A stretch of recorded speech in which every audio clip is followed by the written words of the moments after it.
How are we going? Thank you, Bill. Good morning, everyone. Welcome along to church this morning. If you're a visitor, a special welcome to you. If you need a bathroom or something, they're just out here on the right. You can go around the church or walk through here.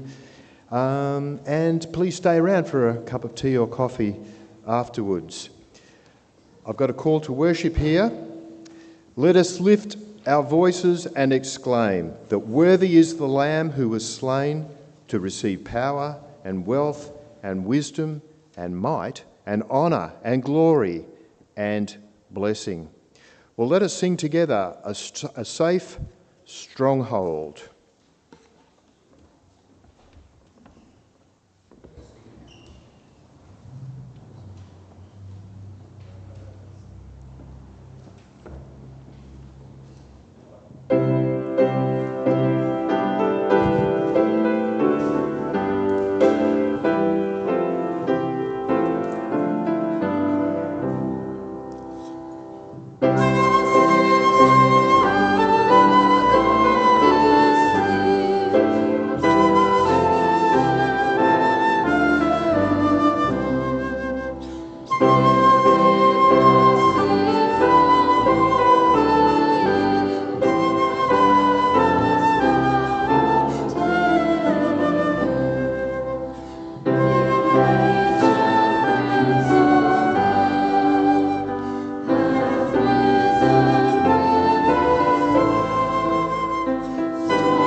Well, very rich words written by Martin Luther some 500 years ago. Well, let me pray and let us pray together. Father, we thank you that we come again together today, gathering together in the name of the Father, the Son, and the Holy Spirit, one God, eternal, infinite, all-seeing, all-knowing. Father, we come before you to give you the glory. We thank you for sending your Son, our Saviour. We thank you that through the Son, the Holy Spirit has come down into our hearts, refreshing us, renewing us every day. So again today, as we gather together, renew us, Lord, refresh us. Help us to have a fresh understanding of your love for us and all that you have done for us, of the fact that you love us, that you are with us, and that you will be with us until the end of the age. Lord, strengthen us again today, we pray, in your name. Amen. Well, we've got a confession of sin we could say together. The words are on the screen. Let us confess. Almighty God, Father of our Lord Jesus Christ, Maker of all things, Judge of all men, we acknowledge and mourn our many sins and wickedness, which we, from time to time, have most grievously committed by thought, word, and deed against your divine majesty, provoking most justly your wrath and indignation against us. We do earnestly repent and are heartily sorry for these our misdoings. The remembrance of them is grievous to us, the burden of them is intolerable. Have mercy upon us, most merciful Father. For your Son, our Lord Jesus Christ's sake, forgive us all that is past, and grant that we may ever after serve and please you in newness of life, to the honour and glory of your name, through Jesus Christ our Lord. Amen. And let us be assured again by the word of God. Think upon these words. The Lord is compassionate and gracious, slow to anger, abounding in love. He does not treat us as our sins deserve or repay us according to our iniquities. For as high as the heavens are above the earth, so great is his love for those who fear him. As far as the east is from the west, so far has he removed our transgressions from us. As a father has compassion on his children, so the Lord has compassion on those who fear him. For he knows how we are formed. He remembers that we are dust. Well, Helen is going to come and read from Isaiah for us. Thanks, Helen. Kim. Thank you, Kim.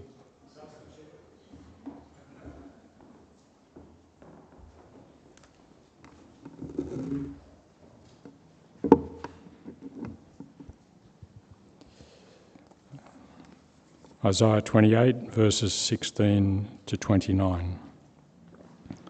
So this is what the Sovereign Lord says. See, I lay a stone in Zion, a tested stone, a precious cornerstone for a sure foundation. The one who relies on it will never be stricken with panic. I will make justice the measuring line and righteousness the plumb line. Hail will sweep away your refuge, the lie, and water will overflow your hiding place. Your covenant with death will be annulled. Your agreement with the realm of the dead will not stand. When the overwhelming scourge sweeps by, you'll be beaten down by it. As often as it comes, it will carry you away. Morning after morning, by day and by night, it will sweep through. The understanding of this message will bring sheer terror. The bed is too short to stretch out on, the blanket too narrow to wrap around you. The Lord will rise up as he did at Mount Perazim. He will rouse himself as in the valley of Gibeon, to do this work, his strange work, and perform his task, his alien task. Now stop your mocking, or your chains will become heavier. The Lord Almighty has told me of the destruction decreed.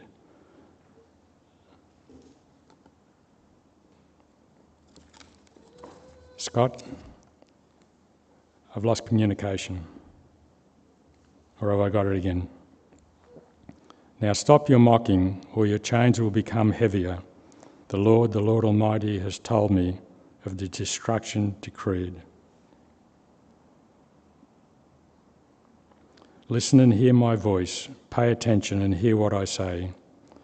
When a farmer ploughs for planting, does he plough continually? Does he keep on breaking up and working the soil? When he has levelled the surface, does he not sow caraway and scatter cumin? Does he not plant wheat in its place, barley,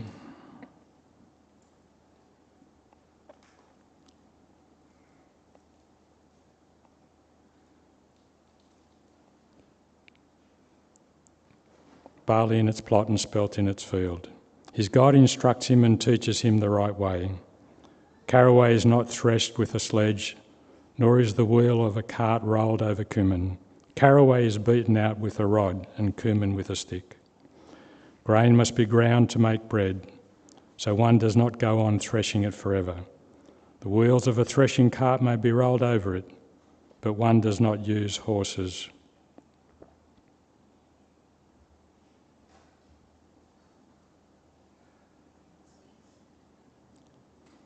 Does not use horses to grind grain. This also comes from the Lord Almighty, whose plan is wonderful, whose wisdom is magnificent. This is the word of the Lord.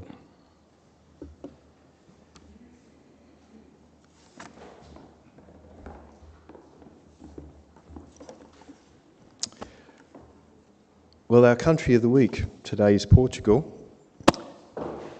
David's done some research for me, but I've done no research. So if there's any specialists on Portugal here today, please come forward. But what I think is so interesting about Portugal is the Iberian Peninsula, where Spain is such a large bit of land, and Spain is such a big, powerful country. How did one little country with its own language survive on that edge of the Atlantic? I find it a fascinating place. Of course, Christianity's been there probably since the year 200 or so, and the gospel's been preached there for many times, but there's a kind of a dead formalism, I guess, in many places, but I'm sure the church, the Lord, will bring glory to himself through the people of Portugal. There's 10.7 million people. 85% of the people are Christian. There's churches everywhere in Portugal, very old ones. And there's 17,000 Portugal Aussies. Let us think of Portugal today. Let us pray. Father, we think of the nation of Portugal with such amazing, wonderful maritime history. And we're sure, Lord, many gospel workers have gone from Portugal to other parts of the world. But we now pray for the churches there, that they might be enlivened by a true faith in the Lord Jesus Christ, trusting in the cross alone, by faith alone, looking to your word alone. Father, we pray, send your Holy Spirit to Portugal. Bless the church, we pray. Bless the people, that Portugal might become a stronger place for the church. And these prayers we bring in your name. Amen. Now, I'm going to be praying today, but I just need to grab my thoughts.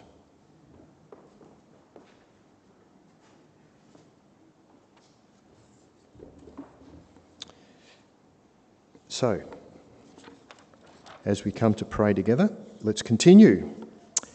Father in heaven, we praise you for sending your Son to be our Saviour, that he humbled himself and took on our flesh in order that he might lay it down, that he died the death that we deserved.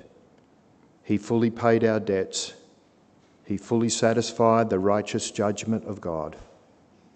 And we remember today that he rose from the tomb on the third day, that he ascended to the right hand of the Father, and so we too will rise on the day of the resurrection, when Jesus comes to bring this age to a close. Father in heaven, increase our faith in you. May the living hope within our hearts burn ever more strongly as the days advance. May we see the suffering and trials of life to be proof of the quality of the faith you have placed in our hearts by your Spirit. Father in heaven, we pray for our local community. We grieve as we see people all around us living wasted lives. We see people in this world, Lord, wasting their lives with idols that will lead them to nowhere and that are hopeless. Father, pour out your Spirit upon the streets of this suburb and upon Newcastle. We pray that there might be many in the coming days wanting to know, who is the Lord? What is this all about? Father, send your Spirit, we pray. And we think today of the persecuted church in many parts of the world. We especially think of churches in North Africa. We think again of Nigeria today, where so many have suffered so much. We think of the Middle East, where there is so much darkness in Islam. Father, we pray for the light of your word going forth. We pray for courage for the people. And we pray for governments to see that it is unwise to persecute the church. It only brings about the strengthening of the church. Father, send light into our dark world. In this way we pray. And Lord, we pray, raise up workers for the gospel field. There is work to be done, and we need good Sunday school teachers. Father, we need good neighbours who are able to pray for their neighbours. Father, we need people that love to study theology and get to know your word really deeply. We need people who are good at leading Bible studies.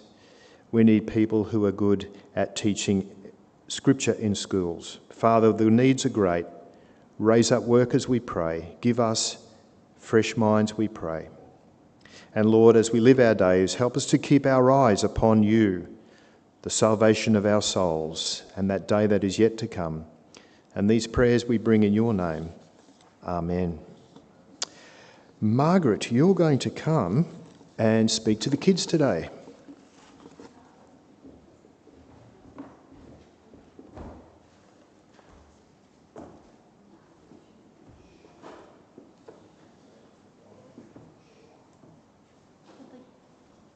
Would any children like to come up to the front?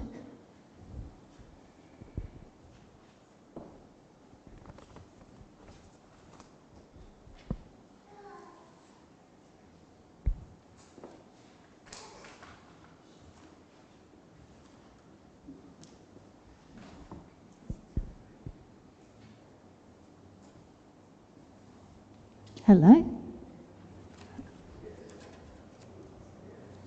So up the front we have Margaret. Noah. Esther. Tilly. Oh, and Noah, Esther and Tilly, hands up if you can read. Can anyone read? Noah can? You can kind of read. Oh, well, we all get to kind of read, yeah. Hands up if Mum or Dad read books to you. Yeah, yeah. Read some books.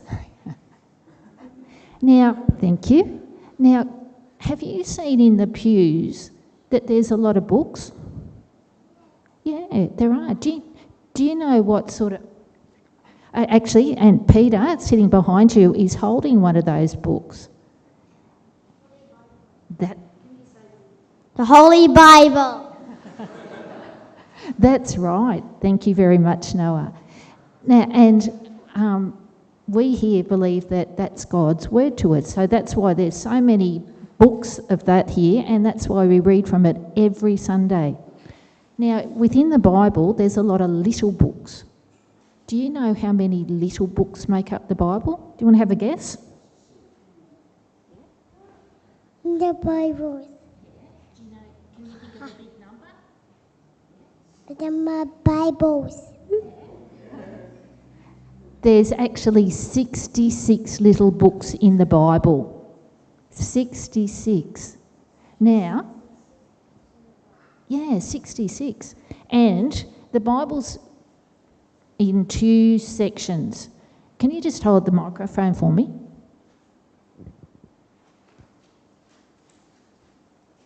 So we've got our Bible, and it's got 66 books. And the Bible's in 2 sections. Now, they're big words. Does anyone have any idea of what the sections are called? Yeah? So I think some of them were. You mean the verses? No, they're in 2. So the Bible's sort of in half, kind of in half. And the first half, there's some of the books in the Bible. Can you tell us a book in the Bible? Psalms. Is one of the books. Very good. And you were just saying a couple of others. Can you say the couple of others? Matthew, Luke, and John. Exactly. Now, Psalms is in what we call the Old Testament. And Matthew, Mark, Luke and John are in what we call the New Testament. Now, I'm writing upside down, so goodness knows whether I've written it correctly or not.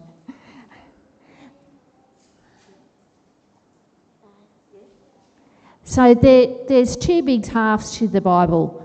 And you know who starts the New Testament?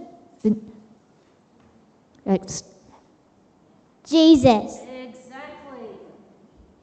So when Jesus comes... Oh, that's not going to work. Got to be done. Gotta be done. Yeah. So Jesus coming ends the Old Testament and starts the New Testament. Okay, we're going to leave it there for today. I've got some little packs for you to do, and we'll have a bit more on the Bible next week.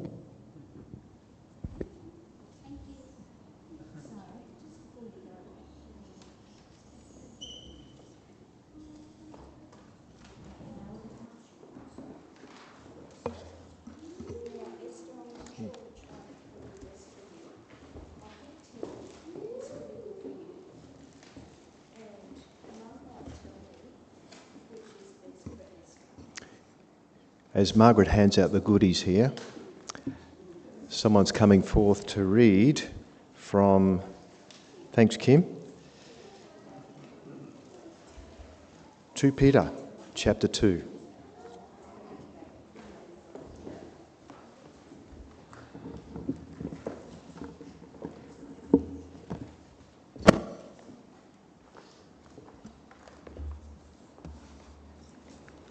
We'll try the old technology version for the second reading. So 2 Peter 2, verses 1 to 11. But there are also false prophets among the people, just as there will be false teachers among you. They will secretly introduce disruptive heresies, even denying the sovereign Lord who brought them, bringing swift destruction on themselves. Many will follow their shameful ways and will bring the way of truth into disrepute. In their greed, these teachers will exploit you with stories they have made up. Their condemnation has long been hanging over them, and their destruction has not been sleeping. For if God did not spare angels when they sinned, but sent them to hell, putting them into gloomy dungeons to be held for judgment, if he did not spare the ancient world when he brought the flood on its ungodly people, but protected Noah, a preacher of righteousness, and 7 others, if he condemned the cities of Sodom and Gomorrah by burning them to ashes, and made them an example of what is going to happen to the ungodly, and if he rescued Lot, a righteous man, who was distressed by the filthy lives of lawless men, for that righteous man living among them day after day was tormented in his righteous soul by the lawless deeds he saw and heard. If this is so, then the Lord knows how to rescue godly men from trials and to hold the unrighteous for the day of judgment, while continuing their punishment. This is especially true of those who follow the corrupted desire of the sinful nature and despise authority. Bold and arrogant, these men are not afraid to slander celestial beings, yet even angels, although they are stronger and more powerful, do not bring slanderous accusations against such beings in the presence of the Lord. This is the word of the Lord.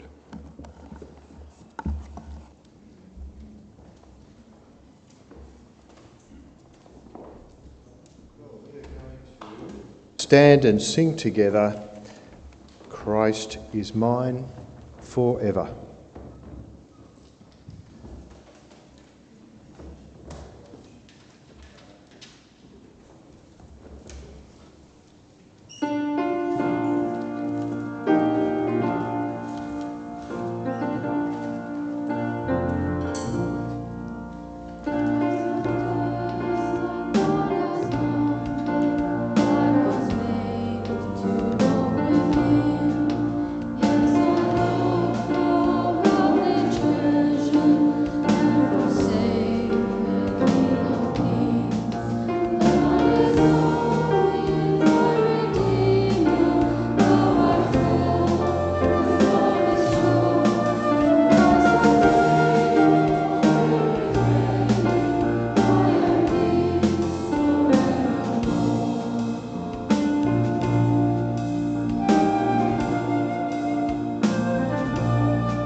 Well, good morning, everyone. My name is John Harris. If I haven't met you, and there's a lot of faces I don't recognise from the last time I was here, which is probably a couple of years ago. I worship at the Charlestown Presbyterian Church. So greetings from there. Good news, we're about to move back into our church. We've been out of it for about, not quite 12 months, probably about 9 to 10 months. So I think in a couple of weeks' time we'll be heading back in there. So I think everyone over Charlestown's excited, so I invite you to be excited for us as well. Just get this queued up. Oh, is that already queued up? Shall I go with you, Scott? Yep. Okay. So this morning I'm preaching from the first letter of Peter. The fact that we had a reading from 2 Peter this morning is pure coincidence, so don't get confused. The first letter of Peter is a pastoral letter written by a man with a pastoral heart to people in need of pastoral encouragement. And so Peter's letter is just as applicable to us today as it was to the people of his day, because after all, we all need encouragement on our Christian journey. In putting together this sermon this morning, it's part of a series of 5 sermons, and I've divided the first letter of Peter into 5 topics, which you'll see on the screen. And I've called these the 5 S's of 1 Peter, which are in effect, I believe, the essence of Peter. Each of these sermons, I go through the letter in a systematic way, albeit I'm not expounding every verse of that passage, but then I finish with a story from Peter's life which illustrates, or I hope it illustrates, that topic. So before we start, let's pray. Lord God, Heavenly Father, I pray that the words of my mouth and the meditation of our hearts is pleasing and acceptable to you.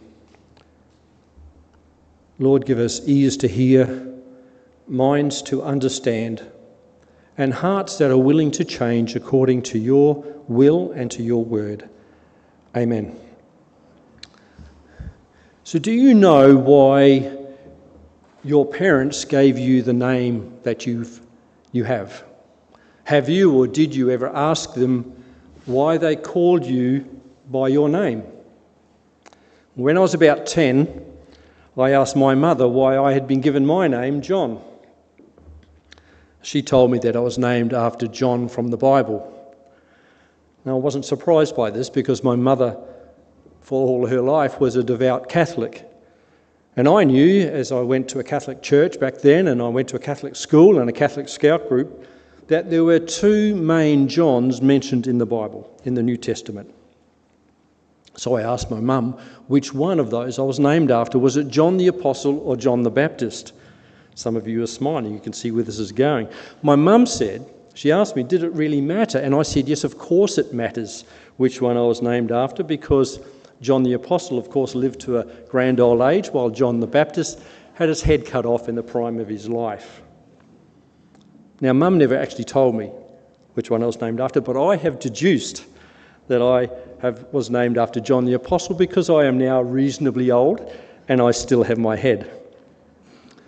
When we read about Peter in the Bible, we need to remember that this is the name Jesus gave to him. And we read about that in John 1:40-42. One of the 2 who heard John the Baptist speak and followed Jesus was Andrew. He first found his own brother Simon and said to him, "We have found the Messiah," which means Christ. He brought him to Jesus. Jesus looked at him and said, "You are Simon, the son of John," or Jonah. "You shall be called Cephas," or Cephas, which means Peter. Now, Cephas is Aramaic, and Peter is Greek, but they both mean the same thing, rock. But Peter's original name, the one his parents gave him, was Simon, or Simeon, which means to hear or hearing, which is not something Peter always did very well. Interestingly, in the first verse of his first letter, Peter refers to himself as Peter, the apostle of Jesus Christ. But in the first verse of his second letter, he refers to himself as Simeon Peter, the servant and apostle of Jesus Christ. So Peter embraced the name Jesus had given him, but he also never forgot the name that his parents had given him. Both names came to mean something important to him.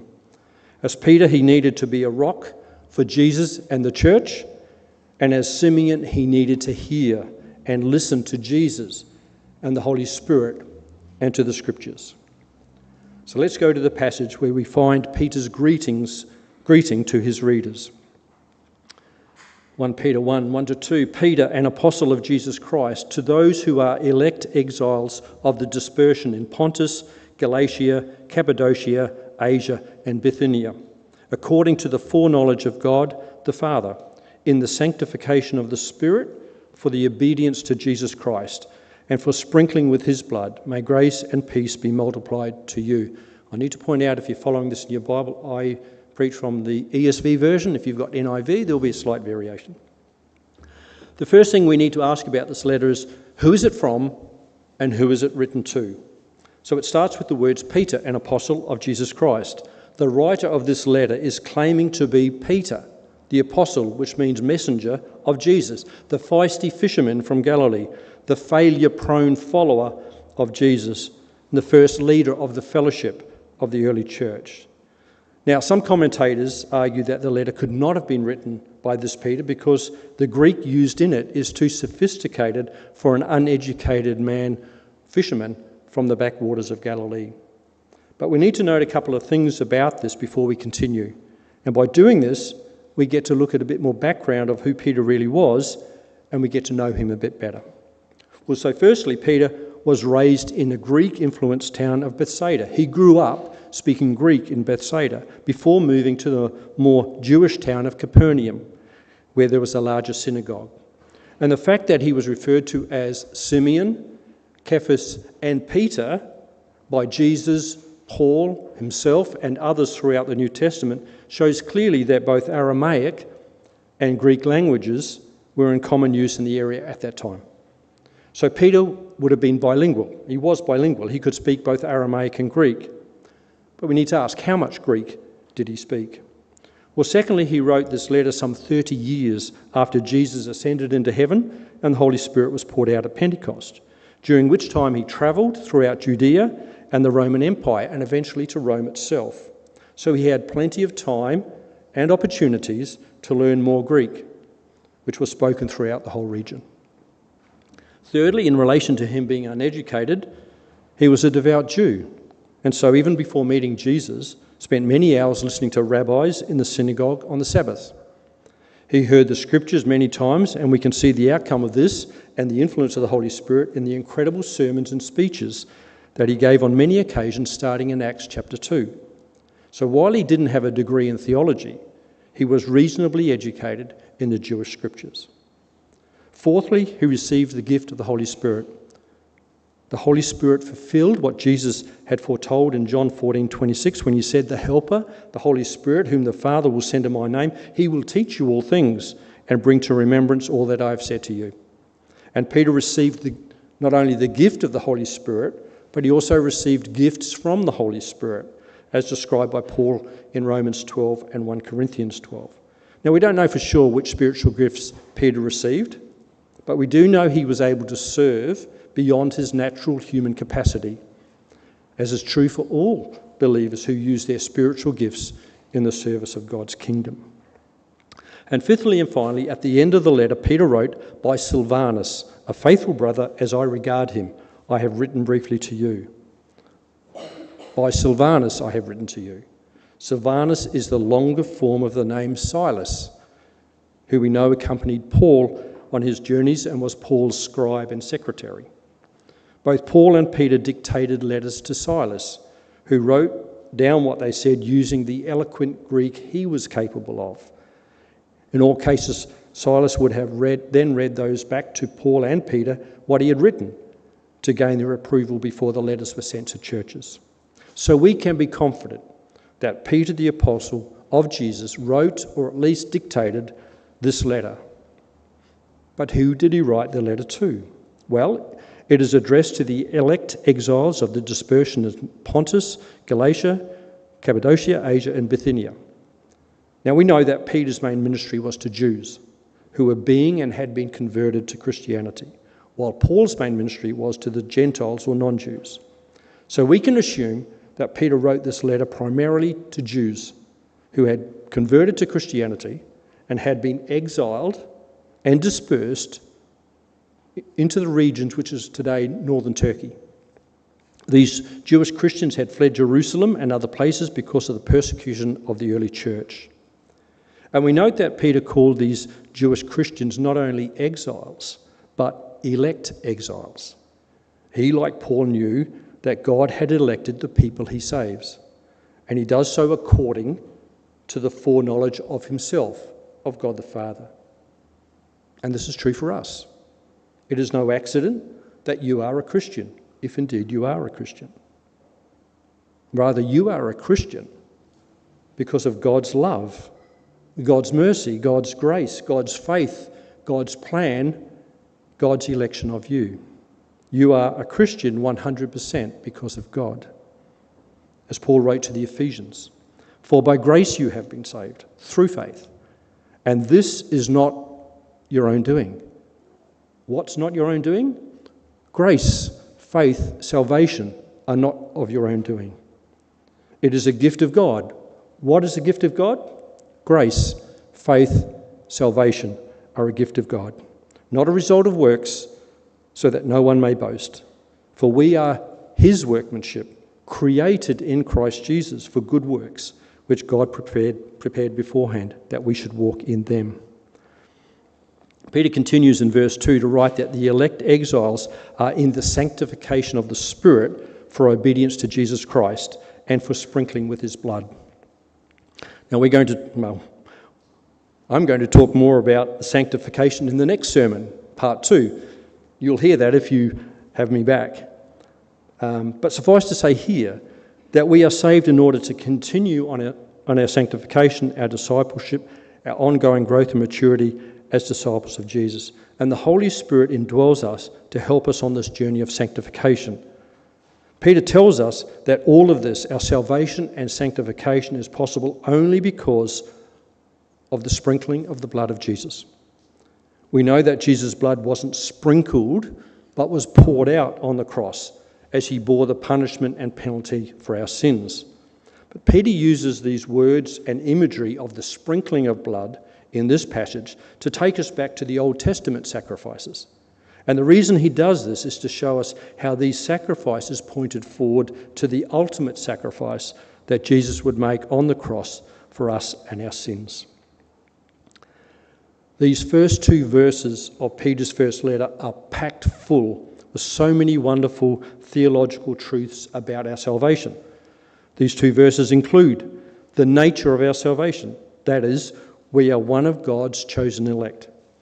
They include the spread of salvation. The gospel has travelled so far from Jerusalem and Galilee all the way to northern Turkey and beyond, and eventually to the ends of the earth. They include the means of our salvation, being the sprinkling or pouring out of Jesus' blood on the cross. They include the result of our salvation, being our sanctification and obedience to Jesus. And they include the providers of our salvation, being the Father, the Son, and the Holy Spirit, the Trinity, all 3 members of the Godhead involved in our salvation. All this packed into these 2 verses. But it's not only these 2 verses that focus on salvation in this first letter, but also the next 10 verses. And so for that reason, we're going to look at them and the topic of salvation. In the next 10 verses, salvation appears 3 times, and in 2 of these it is accompanied by the word faith. The passage also includes the terms good news and born again, which we of course associate with salvation. 1 Peter 1, 3-7, "Blessed be the God and Father of our Lord Jesus Christ. According to his great mercy, he has caused us to be born again to a living hope through the resurrection of Jesus Christ from the dead, to an inheritance that is imperishable, undefiled and unfading, kept in heaven for you, who by God's power are being guarded through faith for a salvation, ready to be revealed in the last time. In this you rejoice, though now for a little while, if necessary, you have been grieved by various trials, so that the tested genuineness of your faith, more precious than gold that perishes though it is tested by fire, may be found to result in praise and glory and honour at the revelation of Jesus Christ." To emphasise the role of God in our salvation and we as God's elect, Peter continues in verse 3, praising and blessing God the Father because according to his great mercy, he has caused us to be born again to a living hope through the resurrection of Jesus Christ from the dead. He has caused us to be born again. God is the provider and benefactor of the gift of salvation, and we are the recipients and beneficiaries of his gift of salvation. Peter goes on to say that this gift of salvation from God is imperishable, undefiled and unfading, kept in heaven for you. We not only have the guarantee of our salvation through election, but we have a guarantee that we will persevere in our salvation because God guards and preserves us in it. Regardless of what we have done, of what we will do, and any trials and persecutions we may face, God's gift of salvation remains imperishable, undefiled, and unfading, kept in heaven for those who belong to God, the outcome being eternal life with God. Peter continues in verses 8 to 9, though you have not seen him, you love him. Though you do not now see him, you believe in him and rejoice with joy that is inexpressible and filled with glory, obtaining the outcome of your faith, the salvation of your souls. Because of God's grace towards us and the faith he has placed within us, we can love God and believe in him, even though we do not and cannot see him. And that's the essence of faith, isn't it? As the writer of Hebrews wrote, now faith is the assurance of things hoped for, the conviction of things not seen. We have not seen God, but we are assured and convicted that he is God, that he is our God, and we are his people.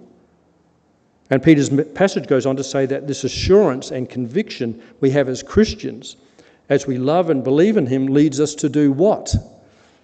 To rejoice with joy that is inexpressible and filled with glory. Peter is encouraging his readers to have this joy, a joy that emanates from within us to the glory of God. And having this joy is part of how we experience, as Peter wrote, the outcome of our faith, the salvation of our souls. This joy is an outcome and an outworking of faith and belief and trust in God, and of the gratitude and appreciation we have to God for the salvation of our souls. And joy is not only one of the fruits of the Spirit, but it's actually the second fruit mentioned, and second only to love. The fruit of the Spirit is love, joy, peace, patience, kindness, goodness, faithfulness, gentleness, and self-control. And this joy we have as Christians is not only inexpressible, as Peter wrote, but should also be uncontainable. Our joy leads us to glorifying God, but note that glory isn't glory if it's kept to ourselves. Peter is encouraging us to allow our joy as Christians to flow readily from us into the world to the glory of God.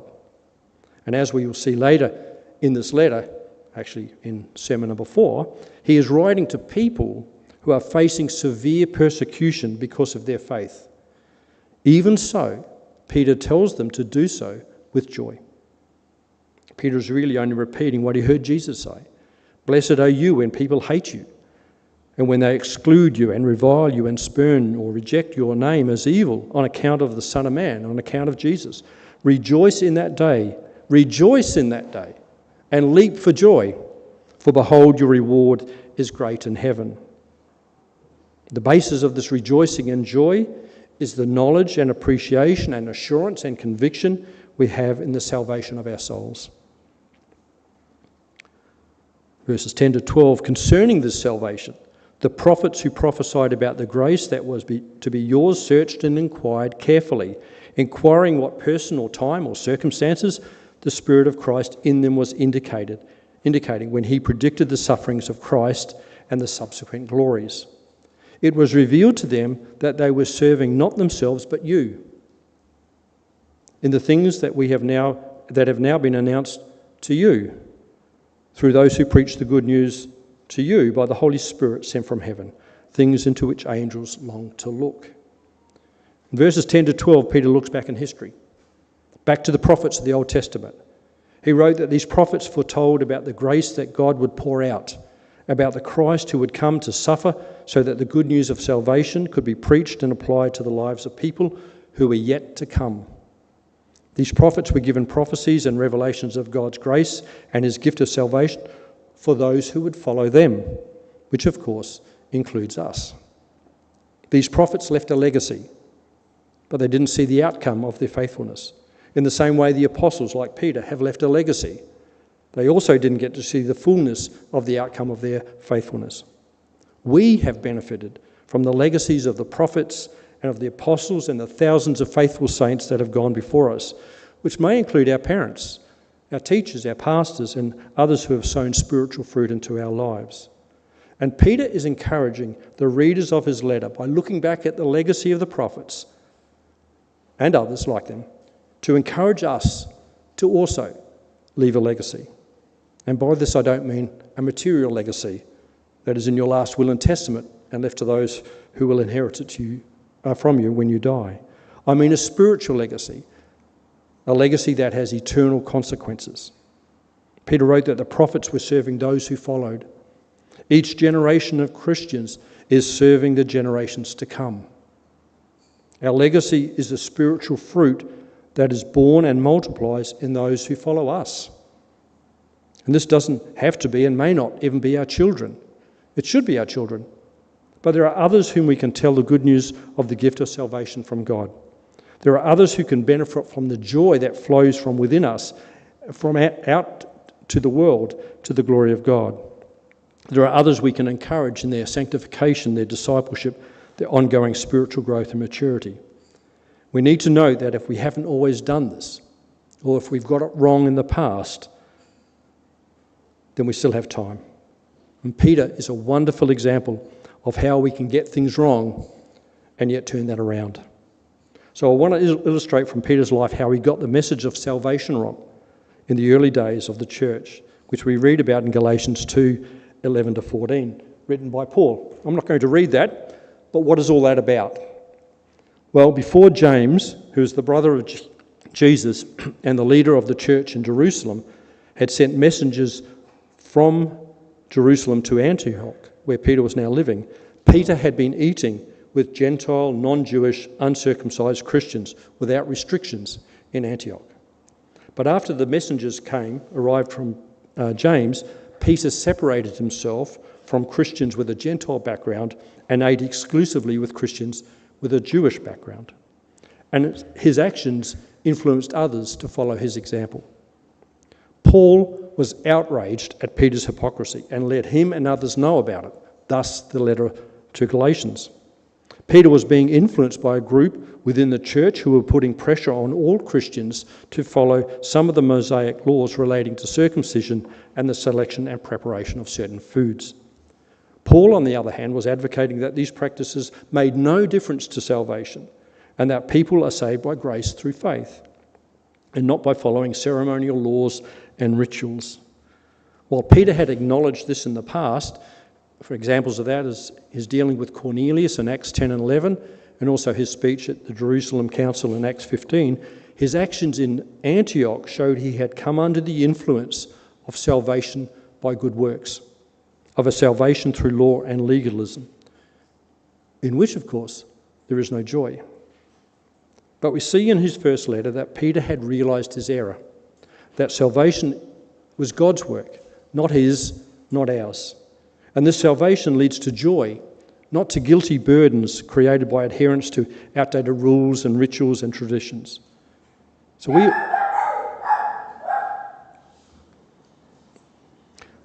we also need to make sure that we're not bound up in thinking that salvation is based on our good work and legalism, but by acknowledging that salvation is a gift from God in which we rejoice with inexpressible joy to the glory of God. Initially, Peter got it wrong about salvation, but he learnt what true salvation means, and he went on to leave an enduring legacy to the grace and faith that God bestows on those he saves. Peter realised that God's salvation brings joy for us to experience and to share with others, while at the same time bringing glory to God. And Peter, through his first letter, is encouraging us, like the prophets before him and the fellow apostles he worked with, to leave a legacy of the good news of salvation to those who follow us. Let's pray. In the name of our Lord Jesus Christ, Lord God, today may we be assured and convicted of the gift of salvation we have received from you. May we rejoice with joy that is inexpressible and filled with praise and glory to you. And may we serve those who follow us with the good news of Jesus Christ for the salvation of their souls. Amen.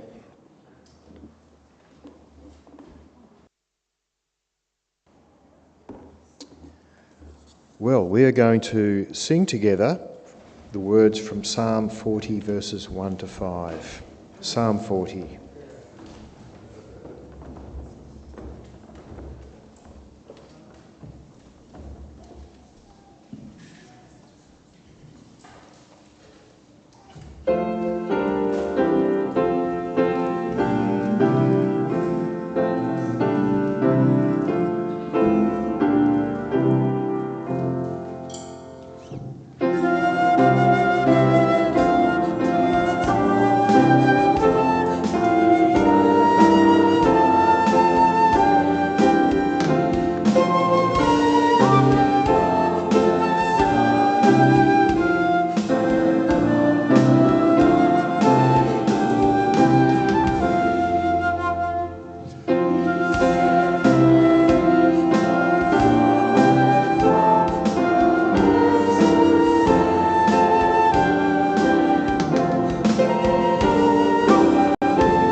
Well, we're going to say together a confession of our faith, and this one has to do with what God has given us to rule us and how we might glorify and enjoy Him. Let us say the words together. What rule has God given to direct us how we may glorify and enjoy Him? The Word of God, which is the scriptures of the Old and New Testaments, is the only rule to direct us how we may glorify and enjoy Him. And it's good to notice, thinking about John's sermon just then too, how it's to glorify God, so something's extended to God, and then God gives us something, and that is we grow in knowledge to know how to enjoy Him, and then we grow in enjoyment of knowing God. But we can only do these things if we find it in the Old and New Testaments. Well, I'm going to bring you some notices. If you want to know what's going on in the life of the church, it's on the back of our newsletter. And yesterday we had a men's breakfast, and Terry was on the tongs, and everybody ate well and had a good time. So if you're a man and love to go to the next one, Terry will let you know when that is coming forward as we get closer. If you'd like to be part of a men's Bible study group, one is starting up this week, the 7th of February, next Saturday. It meets at 8 a.m. Now, if you think that sounds like something you'd like to be involved with, Alan Wright's phone number is there, and Alan is sitting down here in the shirt with the stripes on it. Thank you, Alan. And give Alan a ring or see him at morning tea and say, tell me more. Or just goodness me. Or just turn up if you're a man. If you're not sure, turn up anyway. Now we have a women's ministry event coming up on the 28th of February from 2 till 4. And that's going to involve an afternoon tea. That'll be a lot of fun, and a Bible talk from Kathy James, who is our speaker on that day. Now, if you have a ministry in this church, you'll be required to do the Breaking the Silence Foundation training, which is a part of our Safe Church modules, how we keep our children and our vulnerable people safe in our congregation. So you need to do the foundational training. If you are free on the 15th of February between 11:30 and 1:30, you could go and take the training at Charlestown on the 15th. That's basically a fortnight away. And then there's a read and review, so it's always good to review what you've learnt for all of us, and we can do that on the 1st of March in the church. I assume that's Charlestown again, but we'll clarify. Yeah, it is Charlestown. So the review is at Charlestown too. More details to come. All good, Terry. Thank you very much. Everybody, they are the notices that we have to take notice of today. We're coming towards the end of our time together, and then we'll keep going at morning tea. But we're going to sing together, "Take My Life and Let It Be."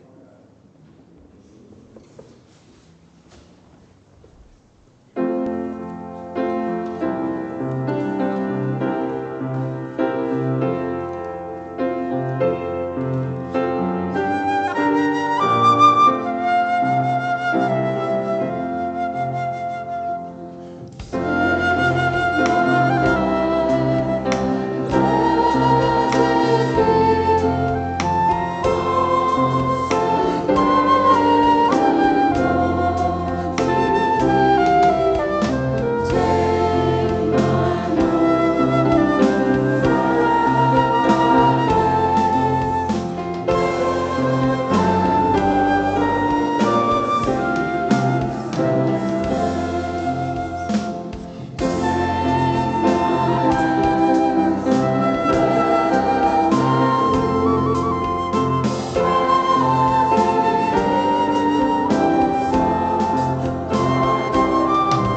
If you've sat, please stand again.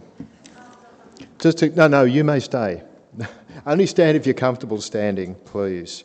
Well, let me utter the benediction for us. Peace to the brothers and sisters, and love with faith from God the Father and the Lord Jesus Christ. Grace to all who love our Lord Jesus with an undying love. Amen. Enjoy the rest of your day, everybody, and we're gathering together for morning tea in the hall.